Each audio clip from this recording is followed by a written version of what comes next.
আসসালামু আলাইকুম guys, welcome to our channel family fun with cooks.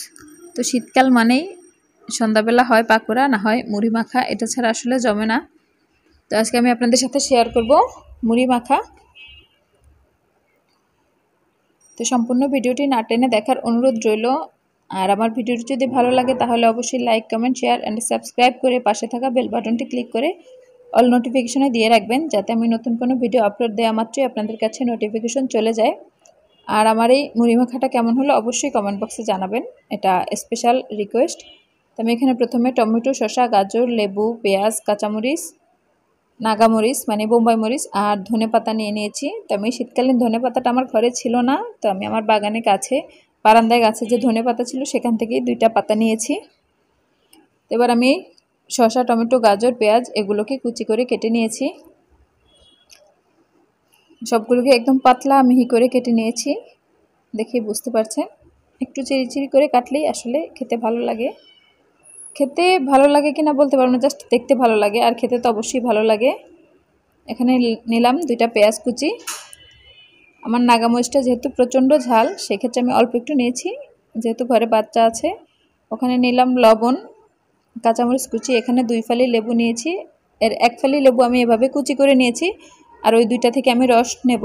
এই যে দেখুন, লেবুটাকেও চিরি করে কুচি করে নিয়েছি, খোসাটা লেবু সহ। আর এখানে নিলাম সেই ধনেপাতা কুচি। আর এখানে হচ্ছে আচার, আমি তেল সহ কিছুটা আমের আচার নিয়েছি। আপনার কাছে আমের আচার, জলপাইয়ের আচার যা থাকে তাই দেবেন, না থাকলে দেবেন না। সরি, আমার তেলটা পড়ে গিয়েছে বাটি থেকে। আমি এবার সবগুলো উপকরণ দিয়ে এটাকে একটু ভালো করে মাখিয়ে নেব। আমি শুধু আচারটা উঠিয়ে রেখেছি, আচারটাও দিয়ে দেব।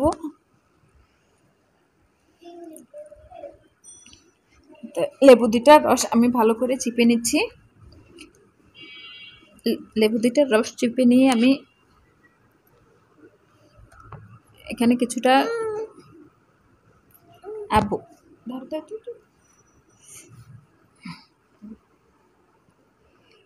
আমি লেবুগুলোকে খুব ভালো করে চিপে রসটা নিয়েছি, আর দিয়ে দিলাম আচার। আচারের তেলটা আমার আগেই পড়ে গিয়েছে।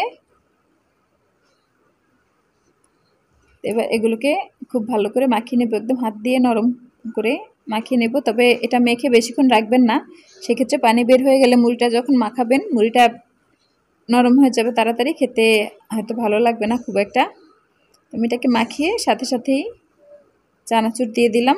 এখানে আমি এটার অ্যাকুরেট কোনো মাপ বলতে পারতেছি না, কারণ যেই পরিমাণে মাখেন। আমি তো ধরেন মোটামুটি মুড়ি খাওয়া মাখার পরে আর রাতে ভাত খাবো না, সেক্ষেত্রে আমি একটু বেশি পরিমাণে নিয়েছি। যে সুন্দর একটা ফ্লেভার বের হয়েছে, একটু না খেলেই জাস্ট নয়। আমি বয়স দিতে গিয়েও আমার জিভে পানি চলে এসেছে, খুবই মজা হয়েছিল সেদিন।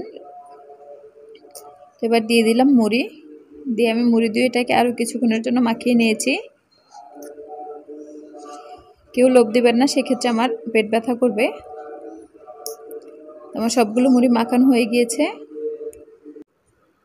মাখানো যখন একদম শেষ পর্যায়ে, এই পর্যায়ে আমি তেলটা দেব। তেলটা শুরুতেও দেওয়া যেত মশলাগুলোর সাথে, কিন্তু তখন দিলে তেলটা অতটা গ্রানও আসে না, আর কেমন যেন একটু মুড়িটা তেলে হয় না, কেন জানি আমার ভালো লাগে না। আমি লাস্ট পর্যায়ে দিই, আমার মনে হয় যেন এটাই একদম পারফেক্ট সময় তেল দেওয়ার। তো তেল দিয়ে এটাকে আমি আরও কিছুক্ষণ মেখে নিচ্ছি। তো আর কি বলবো, আসলে আপনাদের তো দেখা হয়েই গেল। তো আজকের মতো এখানেই টাটা, দেখা হবে নেক্সট কোনো ভিডিওতে। আশা করি আমার মুড়ি মাখাটা খুবই মজাদার হয়েছে। যদি ভালো লাগে অবশ্যই like, comment, share and subscribe করে পাশে থাকা বেল বাটনটি ক্লিক করে অল নোটিফিকেশনে দিয়ে রাখবেন, যাতে আমি নতুন কোনো ভিডিও আপলোড দেওয়া মাত্রই আপনাদের কাছে নোটিফিকেশন চলে যায়।